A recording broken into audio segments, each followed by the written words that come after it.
Masuk ke tema utama kita pada pagi hari ini, kita ketahui memang nama ketiga tersangka pelaku pembunuhan Vina ini memang sudah tercantum dalam DPO atau daftar pencarian orang, pemirsa.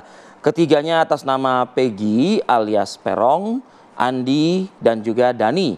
Sebelumnya dikabarkan ketiga pelaku yang buron merupakan warga Banjarwangunan, Kecamatan Mundu, Kabupaten Cirebon, Jawa Barat. Namun saat dicek lagi oleh pihak kepolisian dan dibantu pihak desa, ternyata nama ketiga pelaku itu tidak terdata di desa Banjarwangunan. Hingga kini alamat ketiga DPO tersebut masih menjadi misteri. Untuk memastikan kediaman ketiganya, pihak desa melakukan pencarian di data nama-nama yang mirip dengan ketiga pelaku yang buron tersebut tidak sedikit, sehingga pihak desa mendatangi satu persatu rumah yang namanya seperti ketiga nama tersebut. Dari sekian banyak nama yang tercatat di desa, tidak ada satupun yang mengarah ke nama tiga tersebut ya. Peggy alias Perong, Andi dan Dani. Ya, ini masih dari kasus pembunuhan Vina, pemirsa. Tim penasehat hukum terpidana kasus pembunuhan dan penganiayaan Vina dan juga Eki menilai pihak kepolisian ini telah melakukan rekayasa kasus dan salah tangkap terhadap ke-8 terpidana yang telah divonis Pengadilan Negeri Kota Cirebon. Dari otopsi dan visum kedua korban disebutkan tidak terdapat luka tusukan dari senjata tajam dan luka penganiayaan, melainkan kedua korban hanya mengalami luka lecet dan juga luka pada bagian kepala. Dari hasil otopsi juga menjelaskan penyebab kematian korban Eki dan juga Vina karena adanya luka serius pada bagian tengkorak kepala belakang dan juga leher. Namun fakta tersebut berbeda dengan hasil vonis yang dibacakan majelis hakim, yaitu kedua korban tewas akibat tertusuk senjata tajam di bagian dada dan juga perut. Jadi sampai dengan saat ini setelah 8 tahun juga masih ada 3 orang yang masuk dalam daftar pencarian pihak kepolisian. Bahkan ini juga ramai-ramai di media sosial. Nampaknya juga netizen ini juga menduga beberapa akun ini adalah akun ketiga DPO begitu ya, Vi ya? Penyidik resmi adalah penyidik dari Polda Jawa Barat, ya, bukan penyidik plus 62 ya. Karena memang lebih maju yang ada di plus 62 loh. Lebih cepat kayaknya data-datanya ya, tapi keakuratannya kita nggak tahu juga. Sampai ada indikasi mantan pejabat nomor 1. Mantan ya, pejabat nomor 1. Anak dari mantan pejabat. Itu ya kan. Nah ini memang penyidik resmi tetap penyidik Polda Jawa Barat. Walaupun 8 orang ini sudah diadili dan menjalani hukuman, bahkan 1 diantaranya juga sudah keluar begitu ya yang di bawah umur. Tapi kita juga masih terus mendorong pihak kepolisian pastinya untuk menerangkan kasus ini sejelas-jelasnya dan 3 orang ini semoga bisa cepat tertangkap. Tapi sayang sekali kita berusaha untuk mengajak diskusi pada pagi hari ini di Reskrimum Polda Jawa Barat, Kombes Surawan, tapi yang bersangkutan pagi ini sedang ada aktivitas ANEF katanya seperti itu. Baik, kita sudah juga bergabung dengan 2 narasumber lainnya ya. Melalui Zoom sudah ada Ibu Titin, kuasa hukum tersangka pembunuhan Vina dan juga Eki ini yang sudah bergabung. Assalamualaikum, selamat pagi Ibu Titin.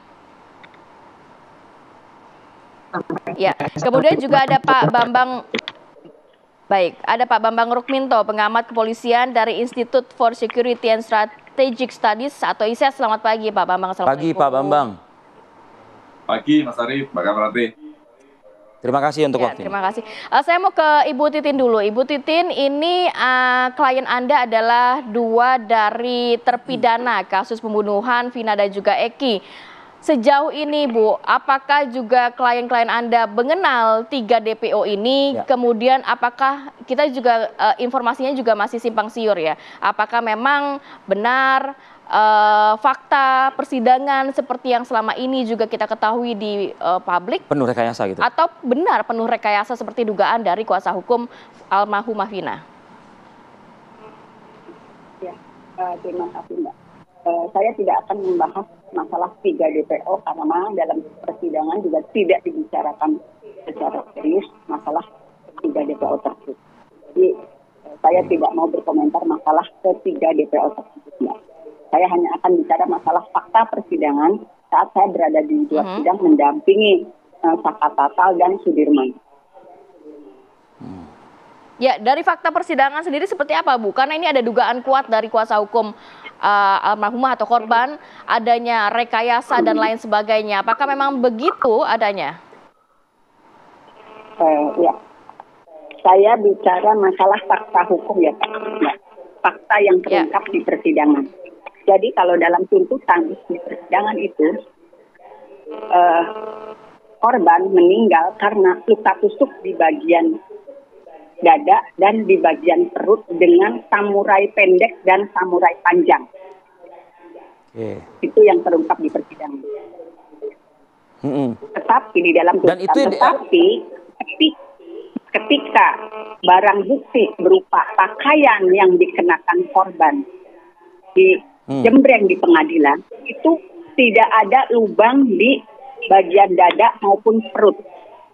Pakaian yang dipakai korban dan diakui oleh dokter yang menerima pertama kali jenazah korban, meyakini itu pakaian dikenakan. Dan tidak ada lubang di dalam pakaian dikenakan. Tidak ada lubang tusuk, tidak ada lubang di bawah perut. Pakaian itu masih utuh, padahal pakaian itu juga sudah sempat dikubur selama sekitar 1 minggu atau 8 hari. Sedangkan dari hasil visum oleh Dokter Rahma yang pertama kali menerima jenazah korban, ini saya bacakan ya Mbak ya. Ya. Pada saat saksi melakukan pemeriksaan terhadap mayat atas nama Muhammad Rizky Rudiana, pada tubuhnya tidak ditemukan luka akibat tusukan benda tajam dan hanya luka terbuka di bagian dahi dan punggung, tangan kanan, dan akibat dari apa saksi tidak tahu. Saksi tidak bisa menyimpulkan karena bukan kewenangan saksi. Itu dari Dokter Rahma yang pertama kali menerima jenazah korban. Hasil visum. Ya. Kemudian hasil otopsi dari Dokter Andri. Ya, gimana? Ya, silakan dilanjut dulu, Bu. Silakan dilanjut dulu. Ya. Saksi yang dihadirkan dari Dokter Andri sebagai forensik berdasarkan pemeriksaan otopsi, berarti ini diperiksa setelah jenazah dikuburkan selama hampir 1 minggu. Berdasar pemeriksaan otopsi yang meliputi pemeriksaan luar dan dalam, penyebab kematian yang dialami oleh jenazah Muhammad Rizky Rudiana adalah pada mayat laki-laki berusia sekitar 16 tahun ini, tampak mayat dalam kondisi membusuk, terdapat tanda-tanda trauma tumpul pada bagian kepala berupa patah tulang, atap tengkorak bagian depan dan belakang, patah tulang dasar tengkorak, patah tulang rahang atas, dan patah tulang rahang bawah yang mengakibatkan kematian. Jadi sebab kematian antara hasil otopsi dengan sebab kematian di tuntutan itu berbeda. Kalau di tuntutan, tusukan di perut menggunakan samurai pendek yang mengakibatkan kematian. Oke, Bu Titin, 2 klien Ibu ya terpidana ya, kita ketahui terpidana berarti kan itu tudingannya adalah sang eksekutor dari Eki ini. Kalau dalam tuntutan tidak seperti itu. Saya harus ukurannya lebih panjang, tidak. Tetapi dua klien yang saya dampingi itu, yang namanya Sudirman sebetulnya memiliki keterbantalan mental. Jadi dialah yang paling dengan mudah mendapat tekanan dan tidak akan sanggup menjalani apa yang terjadi. Dan Saka Tatal itu anak di bawah umur, ketika ditangkap itu umurnya 15 tahun. Jadi Sudirman itu memang memiliki keterbatasan mental. Dari awal juga keluarganya sudah paham itu, dan saya juga sempat dalam persidangan mengajukan untuk diperiksa ahli jiwa, tetapi ditolak. Tapi di persidangan dakwaan terhadap 2 klien Ibu apa yang disebutkan, Bu? Kalau dakwaannya kan sama aja terhadap 8 orang yang ada di dalam sidang. Ya, Bu, kabarnya juga sempat ada penggantian BAP ya, Bu ya. Yang awalnya menyebutkan ada 3 DPO, kemudian diganti dan lain sebagainya. Ini faktornya apa kalau dari alasan para pelaku, Bu? Kalau dari alasan pelaku ketika diperiksa di Polres Cirebon, mereka mengalami penganiayaan. Ini bukti Apa yang ada? kita terima. Mhm. Kemudian ketika dipindah ke Polda, akhirnya mencabut BAP. Jadi kenapa ada pencabutan BAP? Karena Cirebon mengalami penganiayaan. Oke. Karena ada intimidasi dan ancaman begitu saat pemeriksaan di wilayah Cirebon begitu ya Bu ya? Kalau pengakuannya seperti itu. Masuk pengakuan. Ada buktinya, Bu? Ini bukti-bukti babak belurnya di sini. Waktu kita berkunjung ke Polda Jabar itu memang masih kelihatan bekas luka memarnya. Oke. Baik, saya mau ke Pak Bambang. Pak Bambang, melihat kasus ini begitu ya dalam tanda kutip rumit begitu ya nampaknya ya, agak susah juga untuk dicari ketiga DPO ini. Dari pengamatan Pak Bambang terkait kasus pembunuhan Vina dan Eki ini seperti apa sih Pak? Apakah memang benar ada kejanggalan-kejanggalan di situ? Ya, kalau melihat kasus ini ramai dibicarakan kembali setelah 8 tahun, memang muncul kejanggalan-kejanggalan yang dirasakan oleh masyarakat gitu. Mengapa 3 orang terduga pelaku pembunuhan ini sampai sekarang tidak tertangkap? Saksi-saksi 8 orang yang terlibat dalam kasus tersebut tentunya memiliki keterangan-keterangan yang bisa dijadikan dasar untuk mencari 3 orang DPO tersebut gitu. Makanya menjadi aneh kalau sampai sekarang tidak ditemukan gitu. Polisi memiliki perangkat, memiliki scientific crime investigation dan yang lain-lainnya gitu. Makanya kalau kemudian ini berlarut-larut seolah-olah dirasakan masyarakat menjadi ada pembiaran yang dilakukan oleh kepolisian sehingga kasus ini molor dan sampai sekarang dan 3 orang DPO tersebut tidak bisa ditangkap gitu. Saya mencermati apa yang disampaikan oleh Ibu pengacara tadi. Sebenarnya dalam kasus ini kan ada dua kasus, ada 2 korban yang sangat berbeda yang mungkin saja memiliki penyebab kematian yang berbeda gitu.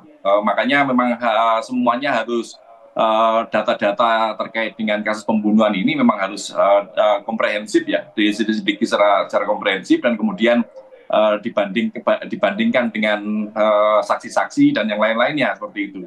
Makanya menjadi aneh kalau kemudian muncul pernyataan-pernyataan yang malah kontraproduktif dari kepolisian. Misalnya tadi ada BAP yang dicabut di Polda. Pertanyaannya apa yang dilakukan oleh satuan di level bawah Polres saat itu, penyidik di Polres, sehingga muncul BAP yang pencabutan BAP di Polda seperti itu.